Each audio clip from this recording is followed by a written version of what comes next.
Everybody, Patrick Connor here, and welcome to the Knuckles and Gloves podcast. We're doing another true crime episode of the podcast, which means I'm here with my dude, Aris Pina. Aris, what's up, man?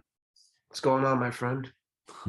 Not a whole lot. I mean, we got some icky stuff to talk about today. Not as detailed as some of the true crime episodes can be, but still pretty icky. Yeah, dude. The show we're gonna do today, man, is a pretty wild story. Even though, like you just said, there's not a ton of info out there on it, but it also brings us back to one of my favorite eras in boxing. Late '70s, early '80s heavyweights, and that whole era. So everybody knows the same names that we always discuss. Where that people bring up. Person who would have been celebrating his 80th birthday today, Muhammad Ali, and all of his old friends, Frazier, Norton, Jimmy Young, Ernie Shavers, Ron Lyle, so on and so forth, right?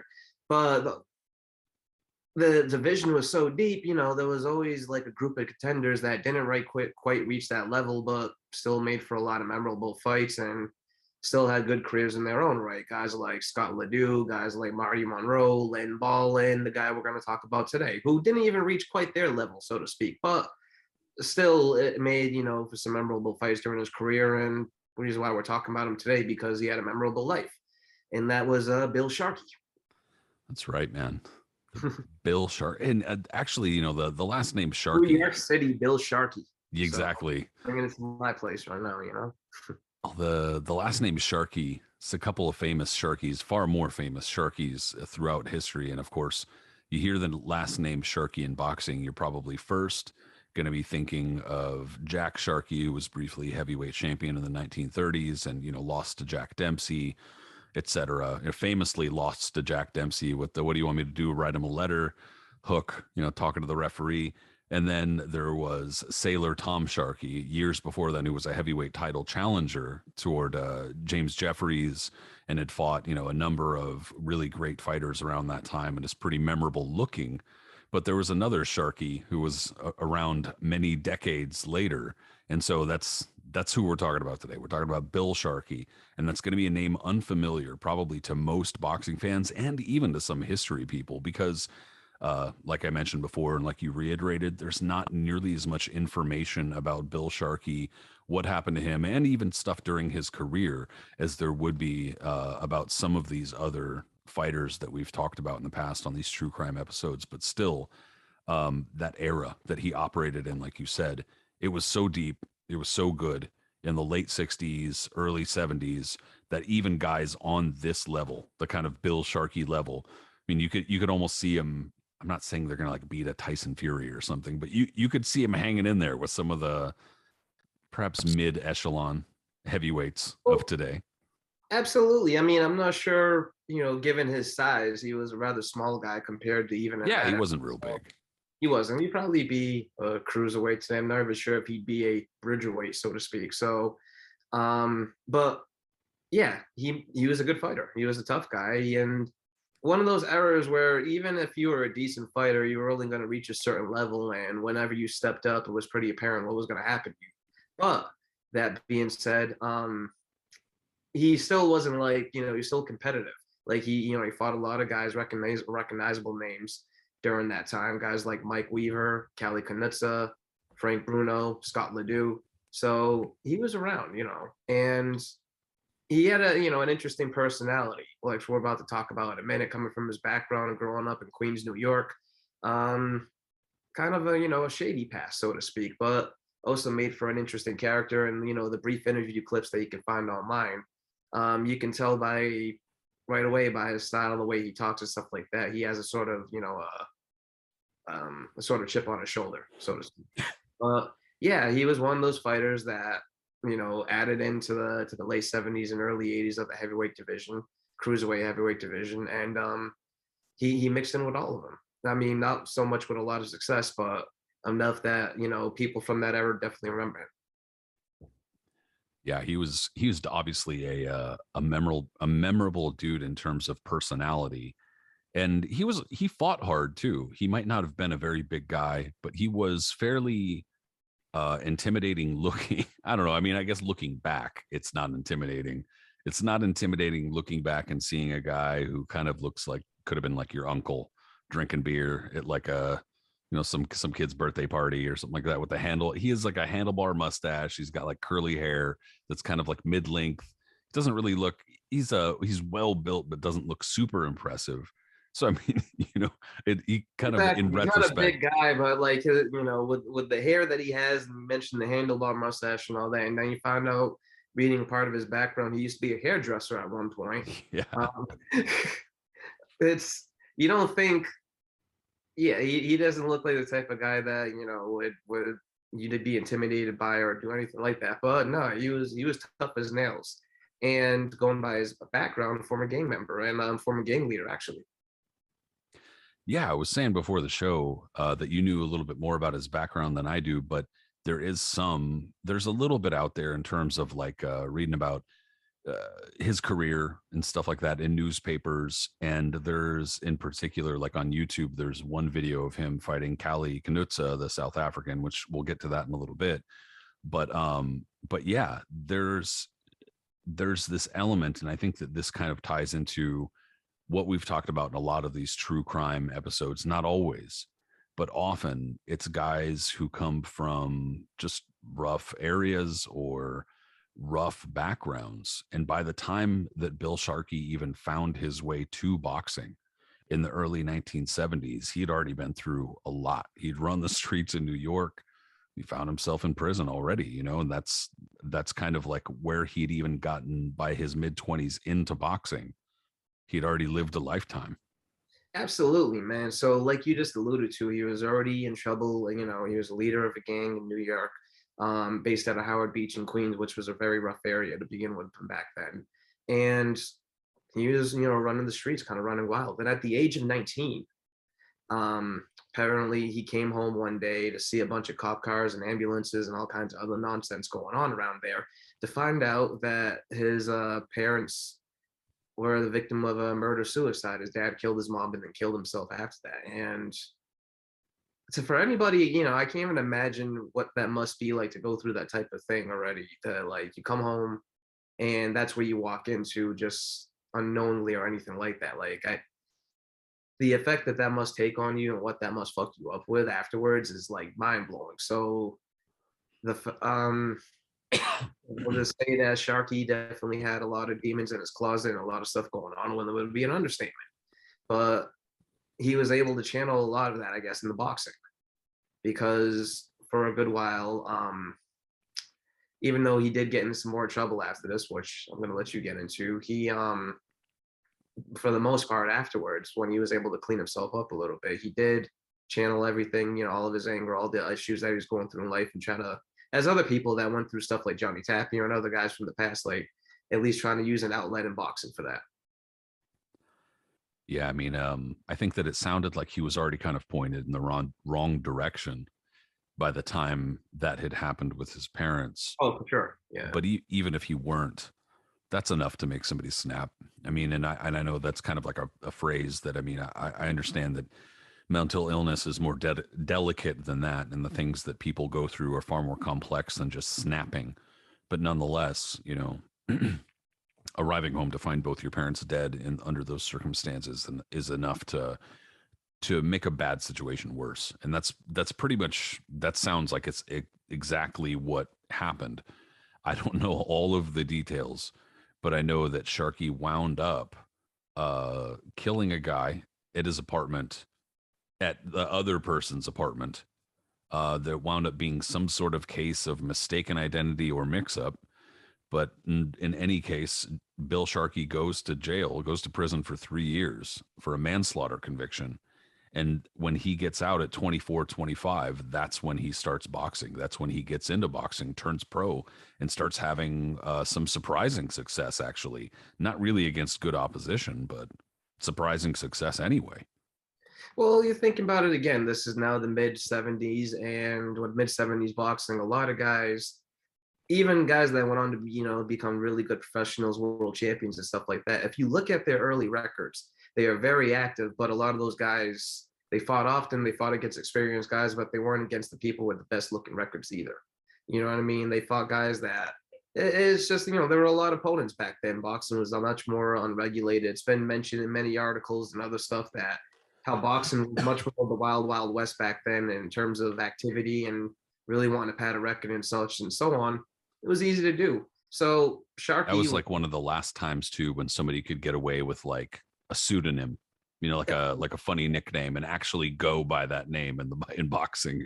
then like change your name up, fight this way, do that, that was going on up until the 90s, probably up in the early 2000s.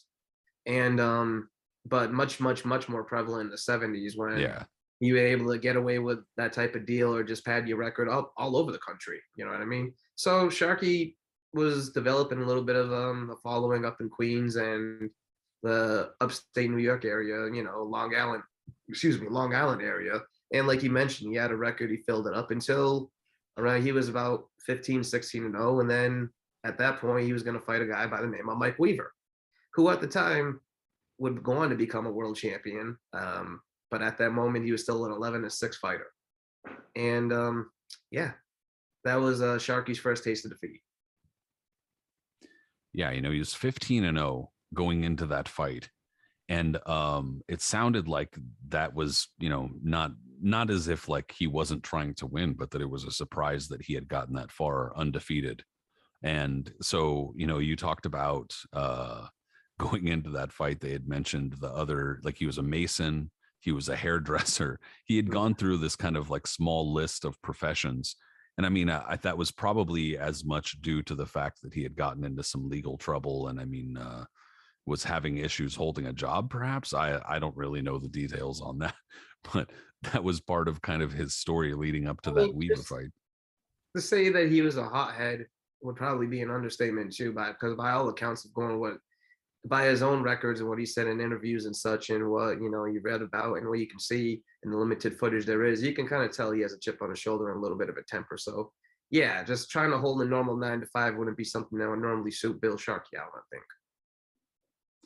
Yeah, he didn't really seem like somebody who was like who would have an easy time adjusting, basically. And on top of that, kind of speaking to his, like I was talking about his size earlier, and that he doesn't, in retrospect, seem very intimidating. But at the time, he probably would have been, because I mean, also, man, you gotta remember, like workout videos and shit like that, like fools who were supposed to be intimidating or guys who were supposed to be manly and what they were wearing at this point. I mean, from the mid 70s to the early 80s, like bare midriffs and cutoffs and shit like that, see-through shirts, like manly guys were wearing shit like this. So a guy with like with the long curly hair and the mustache, you know what I mean? Like that was probably intimidating then. I mean, absolutely. Although just everyone talks about Apollo Creed. That's probably the best way to look at it now. Saying, yeah, I know, like they're running to embrace each other at the beach, like in slow Yeah, yeah, motion. yeah. Or People were before like, that, all oh the other scenes wow. when he was just smoking Rocky's boots on the beach when he was running by him every single time. He was always wearing the midriff cut off at every single thing in the short shorts. They And loved that shit, dude. And people were watching this being like, oh, I need to be like this with my bros. And why pretty not much be like that storyline with and your did the bros? same I'm just thing. saying. Michael Elijah all those fighters. That was like the end thing back in the day. The extreme Jerry curl with like the yep. Just saying. But no, he obviously had an intimidating personality though. Like I think just the way, and it's not like we know a lot of it, but go find the Cali Knoetze fight. And Aris and I were just talking about this before we were recording, because it's funny, but it's also, I think, gives away some hints of his personality and hints of, like, him as a person. They're very small things to seize on, but still, I think, they're telling. They're interviewing both Bill Sharkey and Cali Knoetze before the fight, and he's so dismissive of a lot of the things that are said, because it's almost like they're asking the normal questions, like, how do you feel, are you scared, are you nervous, this type of shit. And he's just sitting there like, yeah, yeah, uh-huh, mm-hmm, yeah, like unaffected. He just doesn't really give a shit. Like, he's gone through a lot in his life, and at this point, whatever it is that you have, you might win, you might lose, whatever, but you're not gonna like phase him. And I think that's the shit there. He's gone through a lot. And so, yeah, so what you're alluding to is that like before this fight, so he fights Mike Weaver, and I'm not sure if he was probably being if he was an underdog or not. Weaver might have been an underdog or not, because Weaver went into his town of the Beacon Theater in New York to fight him. But regardless, And Weaver ends up Weaver had so many ups and downs in his career yeah, too. at that So I mean, point who too. But knows? Weaver probably was, matched much tougher at that point than Bill Sharkey was. But Weaver ends up winning a majority decision, by all accounts, really bruising good affair. It's not anywhere online, so I couldn't tell you. I've never seen it. But anyways, soon after that, after a few more wins, he ends up fighting Cali Knoetze. So the controversy before the fight was, since the fight was taking place in Miami Beach, they were trying to basically block Knoetze from fighting out there over what was going on in South Africa with Oh, this apartheid. this subject's been coming up in on boxing social media Yeah. Something otherwise. that's been being So mentioned a little bit so on boxing Twitter over the past few days with a lot of recent news developing and all that. So just um yeah. So Cali Knoetze in the late 70s was probably at the height of it when it came to the controversy of boxing and apartheid and what was going on, because unlike another fighter who went on to become champion, Harry Coetzee, who was also active during that time, Knoetze was a very low key personality. Knoetze was a very bold, brash, obnoxious type guy who also came with a lot of baggage and controversy because he was a cop, pro apartheid, and shot a black youth during a controversial situation that arose. And so, yeah, there was a lot of issues going on with him, and a lot of people were very angry that he was able to be a fighter and try to come to America and ply his trade and make money off of that. Understandably so. So, with all that being said, there's much more to dive into, but we did a podcast on that. Anyways, long story short, that was a lot of controversy arising from Knoetze fighting over here and doing all that. So they asked Sharkey beforehand, were you like kind of frazzled and anything like you just mentioned? Were you bothered by any of that? And Sharkey just kind of was like, oh yeah, like you said, just very uncaring, slightly. Well, I think Callie's gonna be much more messed up than I would be, and just kind of sits there, just looking, matter of fact, looking away, like almost like disinterested. And then Knoetze tries to mess with him in a really thick accent, which I'm not even going to try to impersonate because I would butcher it, but he basically just kind of says something to the effect of, "Oh yeah, like you look a little nervous over there, anyways." Yeah, well, he like rubs he like touches Sharky's arm. He's like, "Yeah, loosen up. It's okay, buddy. Like don't be so scared." And you see Sharky, he has his arms slugged, he's and just he's going like this. He's going, yeah, he's just shaking his head, saying like, "Bro, do you know I'll just like snuff you right now if necessary?" Like he has. Like he was almost saying, like, you're lucky the cameras aren't here because we'd be throwing down. That's how he's doing it. yeah, exactly. It was that kind of look, like he's just like, man, you're lucky this is gloves. You're lucky this is in some theater and not on the street, motherfucker. Like, there's But no way anyone would ever disrespect me like this. Like, I'm standing right there, and you going over shaking my arm, talking to me like I'm a little child. Which he essentially well, was doing. He was talking down to him like he was a kid. to be fair, Cali Knoetze did treat him like a little child in the ring. Yeah, during the I fight, mean, man. And that's kind of what beat him. You beat him up pretty good. But I mean, look, I think that a lot of that also was, first of all, like to respond to something you were saying, I think that's a really good point.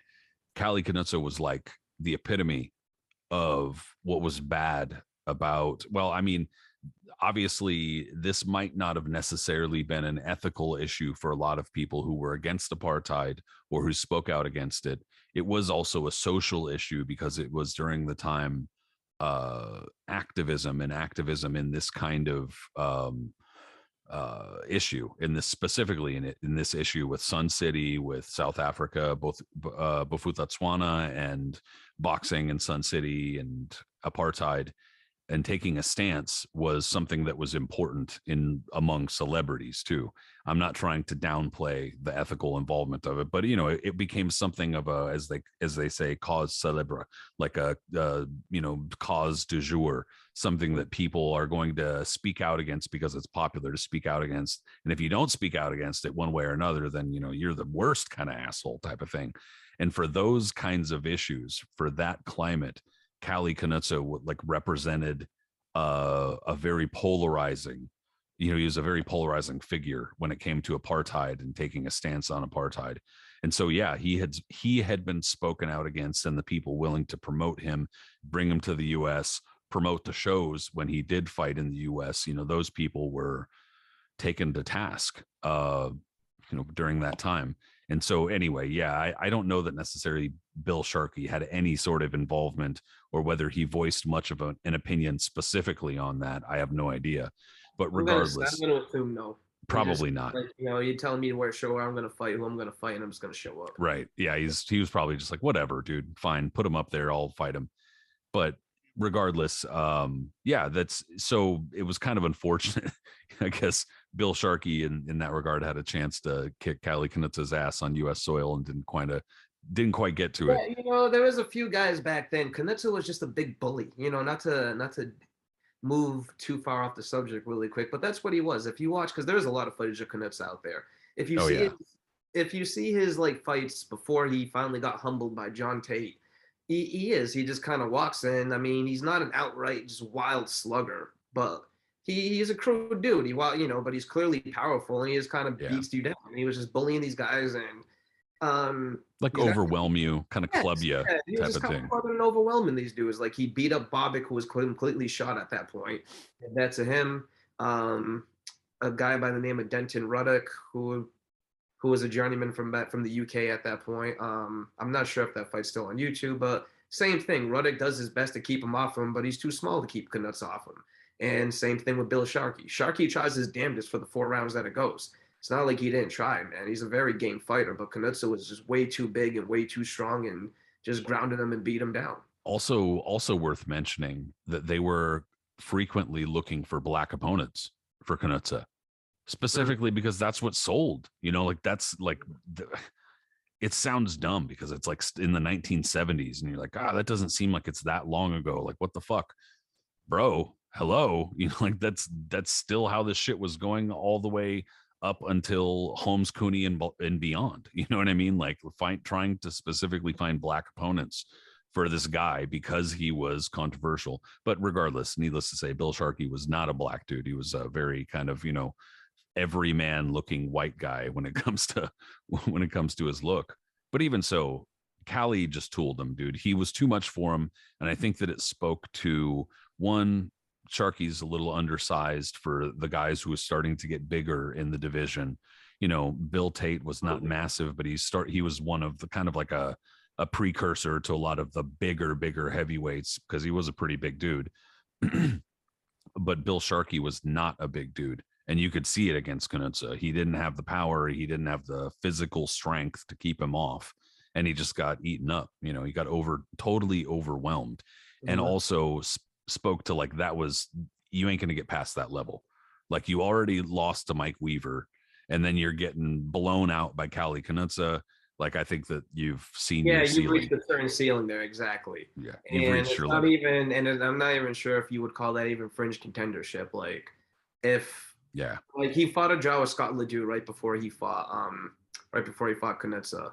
And again, that kind of shows you where your ceiling is at right there. You know what I mean? Yeah. And that's not a bad thing. Like I mentioned, the guys that I mentioned early in the show, like Lynn Ball and Marty Monroe and all, others of that ilk, they were good fighters. All right. They made for really good fights that were featured on television back in the day. And you can find them on YouTube today. They're like really good fighters. But they just weren't, that division was so deep back then that even in the late 70s when a lot of a lot of the really really great fighters of that era like slowing down or some outright retiring, that division was still deep as shit. And yeah, man, like there was levels to that, bro. So clearly there was a level right there for where Sharkey was headed.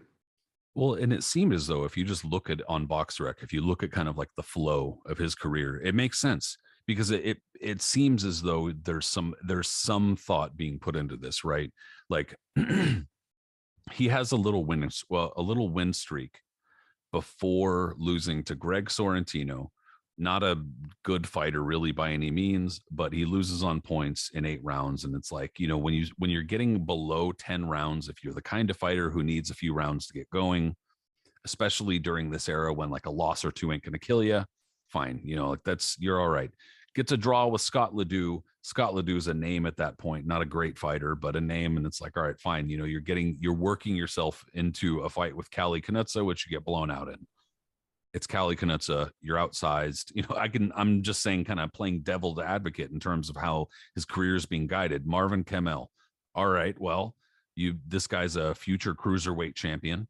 And it's like, well, okay, losing to him's not like a shame or anything, but then you wind up getting tooled by Frank Williams, who's 9-4-1, and he takes like a 3-year break after that. So I kind of, it's almost like you're like, oh shit, dude. Well, if I'm getting decision by Frank Williams, maybe I need to rethink this shit, and that's kind of what it looks like. And then he goes and comes back in 1982, has a bit of a win streak, and But here's a then footnote. what's that? Here's a footnote, though, a quick footnote for you. The camel fight, remember that website boxing.com from way back, from a few years back? They had an article saying that might have been the first cruiserweight fight ever. Yeah, I actually, well, I mean, that definitely is the first sanctioned whatever title, but even before a title fight even happened. well, it was that was actually the first website, the first message board I had ever posted on boxing.com back in like 99 or 2000 or something like that, a long time ago anyway. But no, I don't remember that article, but I do remember reading, that take somewhere. I don't remember from where though. And I think there is a flyer, I think, for that was attached to the article. It did say it right there. That was cool. It had Sharkey and Marvin Campbell, like you mentioned, a future cruiserweight champion. And it said, first cruiserweight fight, blah, blah, blah, blah, blah, and like all in big letters. And yeah, and we talked about that briefly when we talked about the history of the cruiserweight division, like maybe about a year ago. So, it's out there, but yeah, I don't know. It's something, it's pretty close anyway. It's kind of skinnier teeth, but I don't. It's interesting because they, with a lot of those guys at that point, they realized that they had no chance at heavyweight, and so they were going to try to move down a little bit. And in that fight, he just got tooled again, though. Yeah, the fighters were starting to get just too big. The guys who were in that kind of like too big for light heavyweight range, 185, 190, 195 kind of range, needed somewhere to go. So it makes sense, but I don't know that it's officially recognized as such or how much weight the NABF holds. But after losing to Frank Williams, so he takes 3 years off and has a win streak of 4 fights before losing to Stanley Ross, who I'm not super familiar with. But then you look, and his final fight in 1983 is a first round knockout to Frank Bruno, who was notorious for just pummeling the absolute shit out of opponents early on in his career. Oh man, Bruno was an absolute monster back then. Dude. And he was built like it too. Guy was built like an Adonis, chiseled out of stone, and he could box and he can move. I mean, like he definitely proved his mettle instead of just being like people think he was like a big stiff or anything, because he proved his worth in the Lennox Lewis fights and other subsequent fights, Tim Witherspoon. But yeah, man, early on in his career, if you watch highlight videos of him, bro, he was brutal. I hate to say it because he seems like such a nice dude, but he was like the rabbit punching master, dude. That guy, oh my god, like what he did to Jose Ribalta, like he absolutely pummeled the hell out of Ribalta, like the back of Ribalta's head, and he did that shit to a whole bunch of people. So God only knows what he did to Bill Sharkey, but whatever it was. What I think that fight was on YouTube at one point. I'm pretty sure I watched it, and Sharkey got absolutely planted badly. That sounds about right. It was bad, man. Bruno, yeah, Bruno. There's a lot of fun. There's a lot of fun fights for Bruno back then. If you haven't seen it, check out the one against Jumbo Cummings, for example, because Bruno he's out on his feet at the end of the first round. He gets caught and he's done. Like he's clearly knocked out. And they just got him back to the corner and they just wash his blade, they just rev him up. They do everything in their power, and he eventually comes back to stop Cummings. But that first round, if he catches it at the end, bang, bang, boom, Bruno gets hit and he's gone. And then you hear the announcers, oh no, Bruno was finished. He's done. Like he's cooked. Like they all thought he was cooked, and he looked like he was. He was completely cooked. But Bruno was a fun fighter, man. And like you said, he was a good guy. And he's overcome a lot since since his career ended in terms of mental health and other things that he's gone through. So yeah, so I don't want to just trash him, but man, you're definitely not. Rabbit punch his style is his style, bro. You hit people with rabbit punches, you hit them with rabbit punches. You got to call it as you see it, no? Yeah, it's pretty rough, dude. I don't know what it was about that wide right hand, but he also had some really before I also love that he was like sponsored by one of the first people sponsored by Nike back in the day because he had a bunch of cool ass gear. If you ever noticed that, like with his trunks and his workout gear and his Yeah. socks, he used to be like, yeah, man, shit was cool. Hell yeah, dude. Frank Bruno he seems like he would have been a good dude to root for, especially if you're living in the UK. But whatever he did to Bill Sharkey was bad enough that it ended Bill Sharkey's career and made him decide that in 1983, that was it. He retired after that. And so, anyway, that basically leads us to where we're going in the icky part. Um, so I'll go ahead and just read from this, just because I don't have it memorized, number one, but also it will help me kind of with my notes. Basically, after this, he retired, and then it wasn't until 1995. So he was born in 1949. So he would have been in his mid 40s, like 45, 46 at this point. In 1995, he re entered the ring in a tough man competition in Tannersville, Pennsylvania. But he had moved to the Poconos and he had built a log cabin with a chainsaw. He had moved away from Howard Beach in Queens and moved to the Poconos because he had said that I love Howard Beach, but I didn't want my son to grow up there. And basically, it sounds like he tried to get away from whatever it was that was getting him into trouble in the city. So, I mean, in some way, respectable. Like, get the fuck out, bro. I get it, but it sounds like whatever it was, something he could not leave behind, something caught up with it. So, what wound up happening, Aris? Well, on like you said, I'll just kind of read it myself. On October 24th, 1998, Bill Sharkey's body was found inside the trunk of a burned out car deep in the woods near his house. Apparently placed there, yeah, smoked out, smoldering, everything like that. And cops had to figure out, I think, by dental DNA who it was. But once they figured it out, they also figured that he was shot to death beforehand, making this a homicide. And that's why we're profiling him today, huh? So, he was found by a hunter. A hunter had found his body, and the car was engulfed in flames when the hunter came upon it. The place that it was found was called the Delaware Water Gap National Recreation Area, which is actually federal land, but also, so this is actually not far from the Poconos. The Poconos are like the heart of the Poconos or whatever is northwest of Stroudsburg. And where he was found is just uh just northeast of Stroudsburg. So it actually wasn't really even that far from where he was, but he was shot up, set on fire, and I guess through absolute blind luck, if it was a remote enough area that somebody was hunting, it just happened, I Yeah, guess. someone just happened to be passing by and saw it.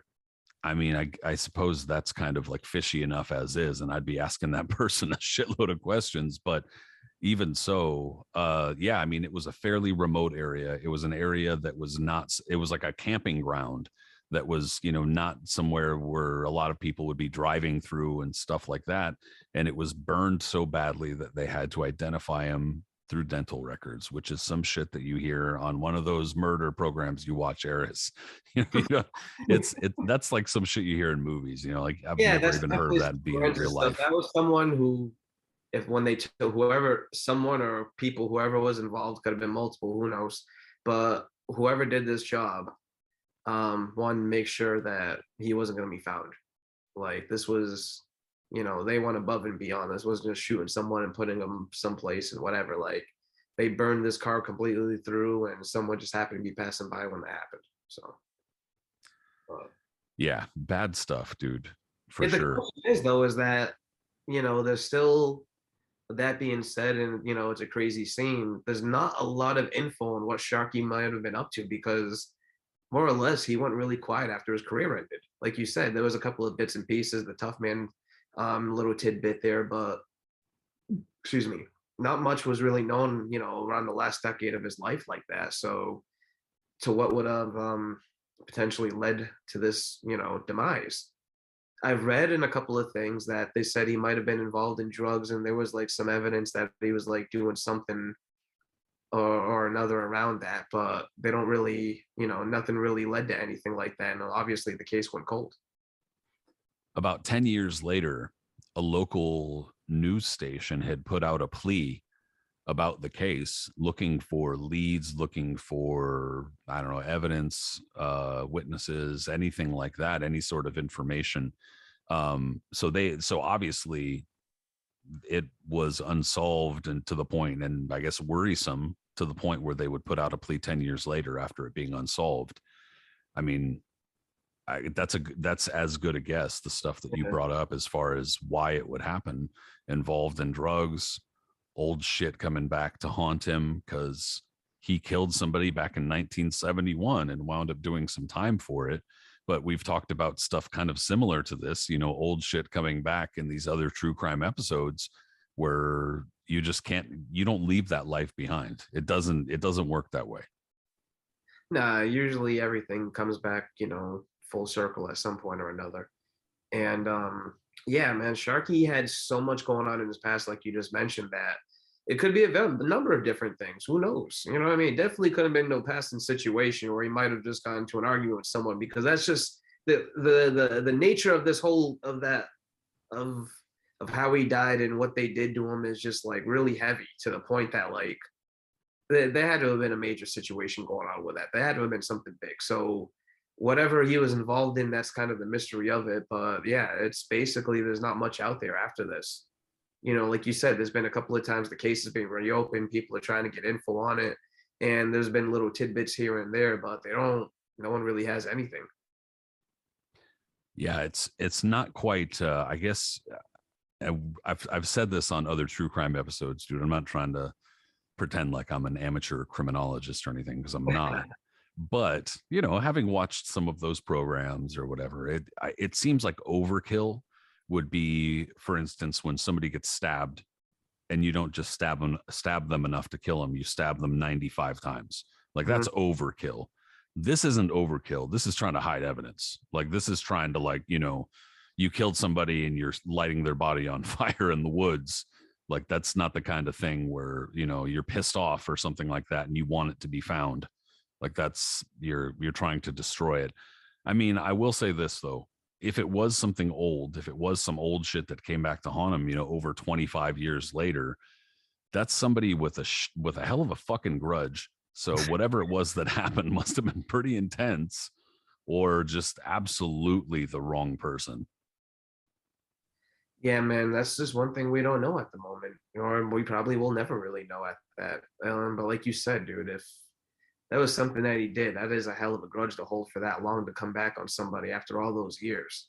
But if again, I have no idea. I'm not no detective like this or anything. I can just make guesses like the best of anybody. But um, considering when he was living in a pretty remote location, like you said, after he moved out of Howard Beach and just wanted to get away from everything and kind of live a quiet life, I guess. I'm just gonna assume something must have happened around over there. That And shit's how fucking John Wick movies start, bro. He's like off yeah, trying to live a quiet life. I mean, the good thing they killed him, because that motherfucker would have been running through a whole like crime house at this point. Yeah, that's pretty crazy. It's obviously, it's pretty wicked, pretty vile. and Uh here's the thing is that like boxing's such a into and to bring this up again, that we've always done in other shows, boxing's such a crazy sport, bro, that this is a story that's never even been like here. Listen to the story we just gave. This is a crazy thing that could be its own documentary. Any of those crime shows that I watch or anyone else is a big fan of or anything like that, this would be something that people would love to see in our documentary on. People being interviewed and trying to figure out what happened. This is in boxing. No one's even thought, and like 90% of people never even heard of this whole thing because it just gets brushed under the wheel because so much shit happens in boxing. what's crazy is, I guess, even for that matter, we haven't even brought up the possibility of there being some boxing involvement. Like, maybe he fucking double crossed the wrong boxing person. You know what I'm saying? Oh, Like, I mean, fuck, bro, boxing's so crazy. It's not impossible. there's just a lot of scenarios and variables with this, man. Yeah, dude, The no one that I question. could say out of all of them that we've really done, that's the one that's most shrouded in mystery afterwards. In terms of that, like, there's not really an answer. You're not sure if there's going to be an answer. Um, and for over, it's coming up on, what's it been now? Like 24 years or so. And yeah, in Yeah, October, dude, there's I 24 can't years, imagine that at this basically point.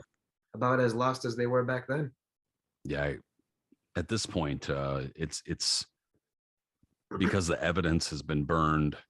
You know, the car itself has been burned, and they haven't found anything else. It would be so unlikely for them to find something new at this point to solve the crime. So I mean, I'm not the kind of person that's going to put out any sort of plea or anything like that in that regard, and especially not for me, but I would be interested to know if anything developed from it, or if anybody else has any other information as far as like what they've developed with the case. I'd be curious, but Yeah, yeah. pretty So, crazy shit, man. well, just another case to add to, that crazy era of heavyweight boxing from the late 70s and early 80s. Yeah, for sure, dude. Well, hey, I wish that we had a little bit more information, but whether or not we do, I appreciate you taking the time to look this up and talk this out with me, man. Absolutely, bro. It's always a blast doing this. For sure. Well, everybody, thank you so much for watching or listening in, whichever method you chose. If you did choose watching on YouTube, if you would subscribe, very much appreciate that. Leave a comment or a review, something like that. If you did listen on a podcast app, same, subscribe, comment, review, etc. Always helpful. But if you're on social media, go ahead and follow us, for instance, on Twitter. My buddy Aris is there at Punch Zone Aris, Aris. I'm there, Patrick Connor at Patrick M. Connor, but we're also on Facebook, Instagram, all those sorts of things. And Aris, we'll talk soon, bro. Absolutely, man. Have a good one. For sure. Later, everybody.